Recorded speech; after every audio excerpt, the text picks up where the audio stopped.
1 अप्रैल 2020। दुनिया एक तरफ कोरोना महामारी से लड़ रही थी, देश में लॉकडाउन लगा था और सड़कों पर सन्नाटा था।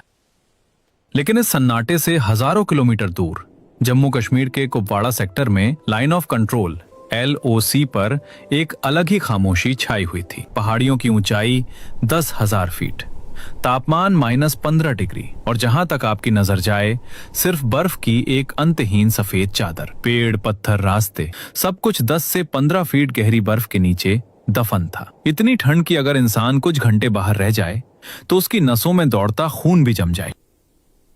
सर्दियों के इस मौसम में सेना की ज्यादातर टुकड़ियां अपनी फॉरवर्ड पोस्ट से नीचे बेस कैंप में आ चुकी थीं। LOC पर बिछी तारों की बाढ़, LOC फेंस बर्फ के नीचे पूरी तरह दब चुकी थी और मौसम की इसी खराबी का फायदा उठाने के लिए सीमा पार से एक खौफनाक साजिश रची जा रही थी।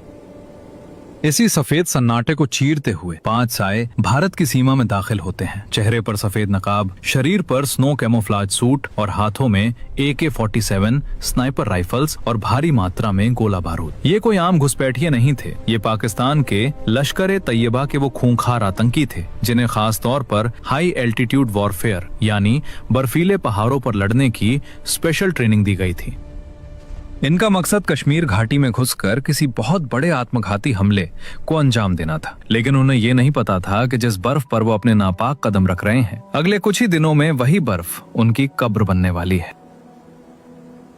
आज की इस वीडियो में हम आपको भारतीय सेना के उस दिल दहला देने वाले ऑपरेशन की कहानी बताएंगे जहां गोलियों की तरतराहट से ज्यादा हड्डियों के टूटने की आवाज गूंजी थी। एक ऐसा मिशन जहां हमारे शूरवीरों ने आतंकियों को जहन्नम भेजने के लिए साक्षात मौत की आंखों में आंखें डाल दी। इस बेहद खतरनाक और रोंगटे खड़े कर देने वाले मिशन को नाम दिया गया ऑपरेशन रंदोरी बहक।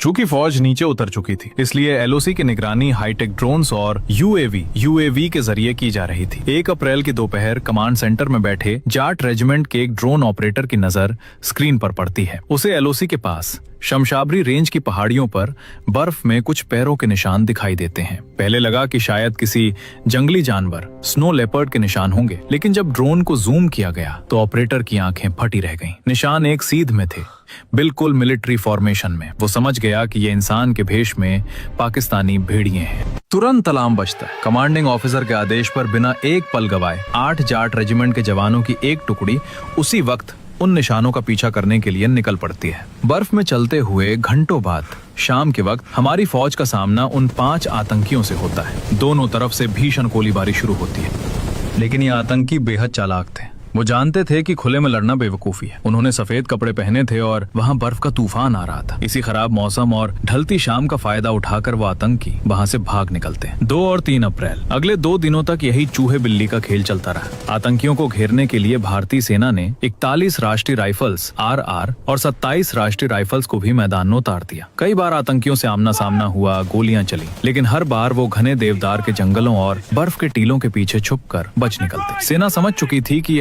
आतंकी नहीं है, ये पहाड़ों पर लड़ने में माहिर हैं और अगर ये रिहायशी इलाकों आवा, जुरहामा, सफलपोरा तक पहुंच गए तो भारी तबाही मचाएंगे। 4 अप्रैल 2020 सेना का सब्र टूट चुका था। एक हाई लेवल मीटिंग की गई और फैसला लिया गया कि अब इन आतंकियों को कोई मौका नहीं दिया जाएगा। आसमान में हेरोन UAV ड्रोन उड़ाए गए। इन ड्रोन्स के थर्मल सेंसर्स ने -15 डिग्री की ठंड में पेड़ों के नीचे छिपे उन 5 आतंकियों के शरीर की गर्मी को पकड़ लिया। आतंकियों की सटीक लोकेशन मिल चुकी थी। इलाका था रंडोरी बहक। अब बारी थी चूहों के बिल में शेरों को उतारने की। और भारतीय सेना में जब खौफनाक शिकार की बात आती है तो एक ही नाम गूंजता है, पैरा स्पेशल फोर्सेस।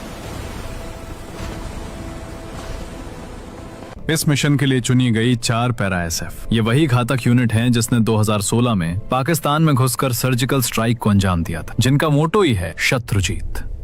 इस ऑपरेशन की कमान सौंपी गई सूबेदार संजीव कुमार को।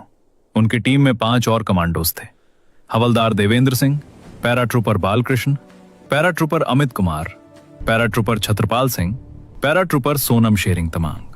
ये 6 जवान वो थे जिनके सीने पर बलिदान बैज चमकता था। इन्हें पता था कि ये एक सुसाइड मिशन हो सकता है, लेकिन मातृभूमि की रक्षा के लिए इन्हें अपने खून का एक एक कतरा बहाना मंजूर था। 4 अप्रैल की रात चांद की रोशनी से कुपवाड़ा के बर्फीले पहाड़ चमक रहे थे। आसमान में एक ALH ध्रुव हेलीकॉप्टर गड़गड़ाते हुए रंडोरी बहक की चोटी के पास पहुंचता है। हेलीकॉप्टर से एक मोटी रस्सी फास्ट रोप नीचे लटकाई जाती है और फिर एक के बाद एक ये 6 कमांडोज बर्फ के उस समंदर में कूद पड़ते हैं। जमीन पर कदम रखते ही उन्हें एहसास होता है कि बर्फ उनकी कमर तक गहरी है। पारा -15 डिग्री से भी नीचे गिर चुका था। हर एक कदम उठाना किसी पहाड़ को धकेलने जैसा था। सांस लेने पर हवा फेफड़ों में सुइयां चुभ रही थी, लेकिन कमांडोज के चेहरे पर कोई शिकन नहीं थी। उनके night vision goggles NVGs activated थे। अपनी असॉल्ट राइफल्स को छाती से लगाए ये कमांडोज बिल्कुल खामोशी से बिना एक शब्द बोले लगातार 5 घंटे तक उस कमर तोड़ बर्फ में आतंकियों के निशानों का पीछा करते रहे। सुबह के करीब 4 बज चुके थे। अंधेरा छटने लगा था। तभी सबसे आगे चल रहे सूबेदार संजीव को बर्फ पर बिल्कुल ताजे पैरों के निशान दिखाई देते हैं। उन्होंने हाथ के इशारे से टीम को रुकने को कहा। वे समझ गए थे कि शिकार अब बस चंद कदमों की दूरी पर है। टीम ने खुद को 2-2 की 3 टुकड़ियों में बांट लिया।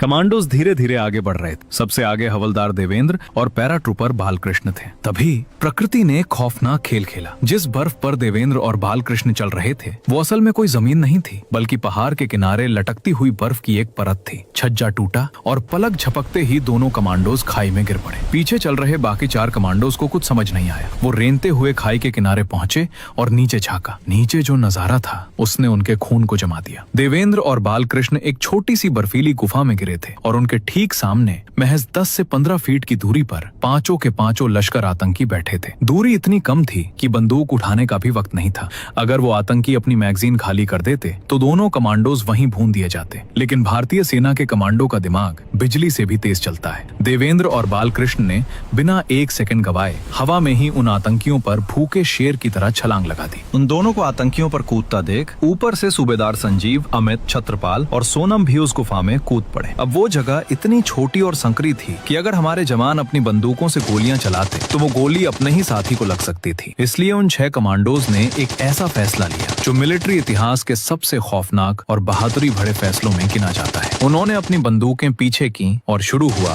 हैंड टू हैंड कॉम्बैट, यानी निहत्थे हाथों और चाकुओं की जंग। गुफा के अंदर मौत का तांडव शुरू हो चुका था। देवेंद्र और बालकृष्ण ने अपनी जान की परवाह किए बिना 2 आतंकियों को दबोच लिया। आतंकियों ने अंधाधुंध गोलियां चलानी शुरू कर दी। देवेंद्र और बालकृष्ण का शरीर गोलियों से छलनी हो गया, लेकिन मरने से पहले उन्होंने अपने हाथों से उन 2 आतंकियों की गर्दन तोड़कर उन्हें सहन्नुम भेज दिया। अपने 2 साथियों को गिरता देख पैराट्रूपर अमित कुमार का खून खौल उठा। एक 27 साल का जवान आतंकियों पर काल बनकर टूट पड़ा। सामने से एक आतंकी ने अपनी AK-47 का पूरा बर्स्ट अमित के सीने पर उतार दिया। 1, 2, 5, 10, 15 गोलियां। अमित कुमार के शरीर में 15 गोलियां घुस चुकी थी। खून फव्वारे की तरह बह रहा था। एक आम इंसान 2 गोलियों में दम तोड़ देता है, लेकिन ये एक पैरा SF कमांडो था। 15 गोलियां खाने के बाद भी अमित जमीन पर नहीं गिरे।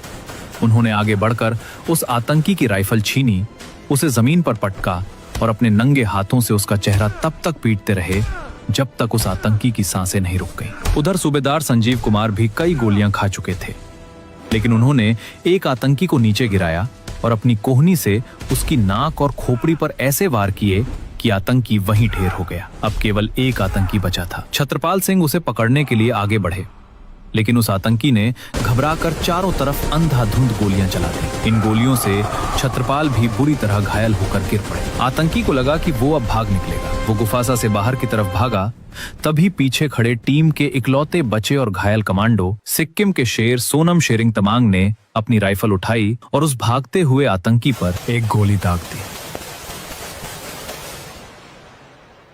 धमाके के बाद उस बर्फीली घाटी में फिर से वही खामोशी छा गई जो 1 अप्रैल को थी।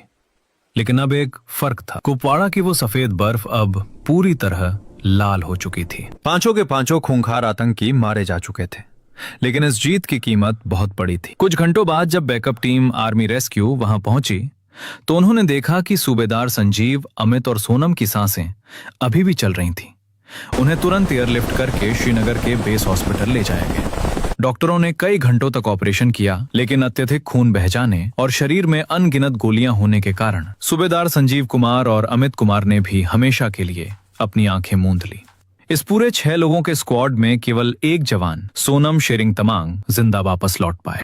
भारत सरकार ने इस अदम्य साहस के लिए सूबेदार संजीव कुमार को मरणोपरांत भारत के दूसरे सबसे बड़े शांतिकालीन वीरता पुरस्कार कीर्ति चक्र से सम्मानित किया। सोनम शेरिंग तमांग को शौर्य चक्र से नवाजा गया और मातृभूमि के लिए हंसते हंसते अपनी जान देने वाले अमित कुमार, छत्रपाल सिंह, बालकृष्ण और देवेंद्र सिंह को मरणोपरांत सेना मेडल से सम्मानित किया गया। दोस्तों, आज हम अपने घरों में चैन से सो पाते हैं क्योंकि उस -15 डिग्री की ठंड में कोई अपना घर, अपना परिवार छोड़कर 15 गोलियां खाने के बाद भी दुश्मन की गर्दन मरोड़ रहा था। अगर 4 पैरा SF के इन शूरवीरों की बहादुरी सुनकर आपके रोंगटे खड़े हुए हों और सीना गर्व से चौड़ा हुआ हो, तो आज कमेंट बॉक्स जय हिंद और इंडियन आर्मी से भर जाना चाहिए। इस वीडियो को हर उस भारतीय तक पहुंचाइए जिसे अपनी सेना पर गर्व है। हम ऐसे ही रियल लाइफ ऑपरेशंस की कहानियां आपके लिए लाते रहेंगे। तब तक के लिए जय हिंद, जय भारत।